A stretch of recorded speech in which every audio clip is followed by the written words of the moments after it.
extra time.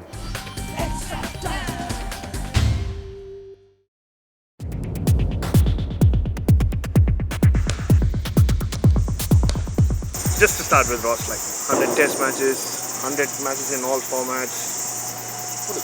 Did you ever think it'll get you? No, I think after my first Test series against South Africa, I didn't think I didn't know if I'd play Test cricket again. But no, I think probably lucky with the timings of things. 2020 cricket came along. What was it? 2005, and I made my debut in 2006. So it's probably a timing issue. To be able to get there, but it's nice, hopefully to be the first player to do it, and I'm sure, over time, there's going to be a lot more players around the world, and I'm sure the guy behind me is going to be there, and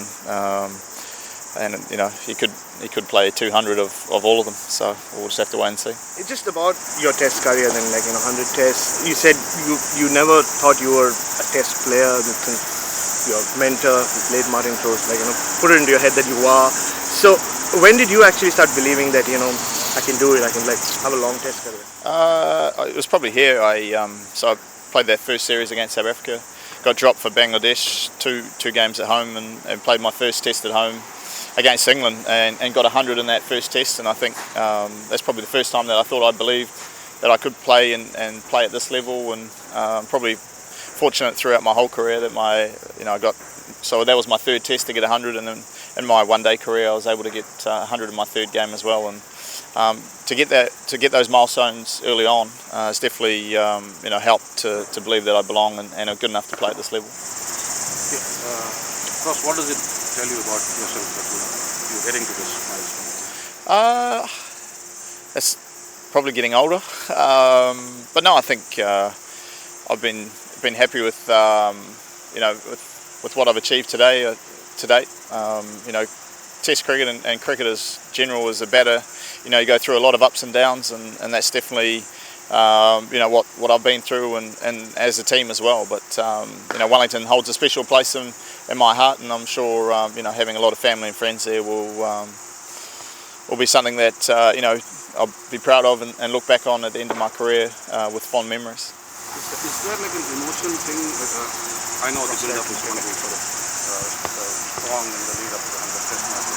Is there a possibility of emotion getting to that? I guess at the end of the day, it's another game of cricket, and you want to try and contribute in any way as possible. But at the same time, you got to enjoy it for what it is. But I'm sure once you get into the game, that you can enjoy it and just play cricket like you want to. Wellington can do a little bit early on, so if we're batting or bowling, I'm sure it's going to be an interesting contest. Ross, in one of the, I think, T20s I won there, we saw your family just sitting on the grass banks. Just playing so long, just the support of the family, 3 kids. Can you just talk about that and just the emotion and just the support and how influential that's been? Yeah, I think having 3 beautiful kids and a wife to look after them, you spend a lot of time on the road. So having their support, it's not easy on my wife Victoria to raise 3 kids, for as long as she has, and we play a lot. But that's probably why when you do play at home, it's nice to be a dad, and it's nice for them, Jonty and Mackenzie, to be old enough to sort of understand what Dad does. And Jonty was falling asleep. He's a bit of a master of dragging out the bedtime and wanting extra stories. So obviously that game was probably a bit later than what he's used to. But they've definitely been a help in just balancing out cricket. It can be tough at times, as I said before, but to know that your family are there regardless of whether you score runs or not.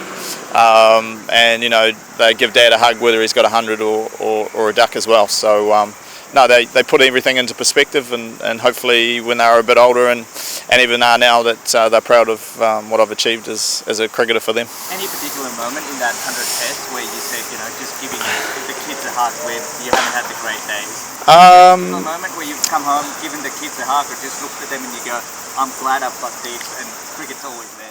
I think there's been a lot of moments where, with all of them,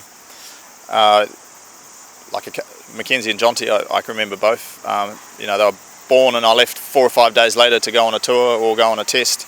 So that was quite tough. But in saying that, I'm sure if you ask all the players who are parents and the wives, that it is tough, and we all deal with it in different ways. But no, I think any time, when you go and pick them up from school, when you're in between games or something, and they run across to you and give you a big hug, I think that's pretty special in itself, and brings you back to what really cricket is. And it is just a game, but sometimes we probably make more of it than it is. Ross, you had a fairly serious eye condition for a while, and you went through a bit of a rough patch. Coming out of that and recovering and having surgery, and you've almost had a second wind. What's it been like? Have you been enjoying your cricket way more since? I mean, I always enjoy your cricket, but there was obviously probably 2 or 3 years there where it was such a gradual process that it deteriorated that I didn't really know what it was. And once I had the operation, and you could see the ball clearer than or what you're used to, you start wondering whether you should have got the eye operation a lot earlier and whatnot. But no, I think definitely the runs that I've scored since then has showed that I probably should have got it a lot earlier. But things happen for a reason, and I got the operation when I did, and been happy with the form and things ever since. And even your stance, sort of after having to kind of close it off a little more and more side off, has that helped your game? I think when my head was over, I thought I was batting straight, but because the eyes were a bit out of alignment, that I wasn't. But as I said, you just got to learn from everything, and no one has a perfect career. You're always going to fail at some stage, especially as a batter, and it's how you learn from those different mistakes and scenarios. It makes you grow as a person, and as I said, I'm glad that I had the operation, and sorry to the New Zealand cricket fans that I didn't get it done a couple of years earlier. Last question, guys. When during a long professional career, often the word sacrifice is used in alignment with a player. Do you look at it as a journey of sacrifice at all? I think I'm doing something that I always wanted to do. I wanted to play for New Zealand and be as great a player as I could be. If anything, I think the family probably sacrificed a little bit more than I have to not have Dad home as often as maybe someone else. But at the same time, I've thoroughly enjoyed playing for my country and representing them to the best of my ability. And whenever I do retire, then hopefully I can make up for all the lost time over there. But at the same time, my kids have been able to travel to some amazing places, and my daughter raves on about going to India 4 or 5 times in her life. And I suppose as you learn a lot in the classroom, but you also learn a lot about life. I think being able to travel and experience different cultures, and I'm sure she'll be, my son and daughters will be, better people for the experiences that we've been able to give them over the years. Just one, Ross, like you said in Sydney that you were happy you got that, you went past Stephen Fleming there and not here, because you don't kind of like this attention that comes. So how do you deal with it? That's why we do it a week before the test. Yeah, I mean, it was. I suppose you got to acknowledge it, and I suppose the message you get from family and friends and cricketing people shows you how what it means to them. So, obviously you got to do your job and play, but no, it's nice to have got that record in Sydney, knowing that if I had to get 1 or 2 runs, it would have been a lot more nerve-wracking, I think, and not having to worry about that. And at the Basin Reserve, whatever we do on that first morning. One last thing, if it's possible. Yeah. You've made a lot of hundreds and played a lot of innings. Otherwise, which have been. Can you pick 3 or any number that stand out from your Test career? Test career. Can I say 4? Sure. Yeah. I think one of my best hundreds was at Manchester. I think 158.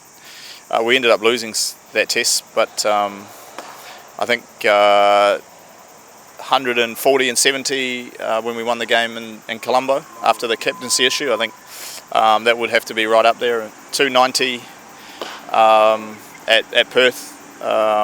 Once again, it was a draw, but it's not often you get to 200 and your job's not done to try and save save a match or get us into a winning position. And probably one of my favourite but underrated innings was 100 at Dubai. I think we're about to probably would have lost the test, but I came out and we got ourselves into a position to win the test. We didn't win it, but that would definitely be up there with one of my best hundreds, I think.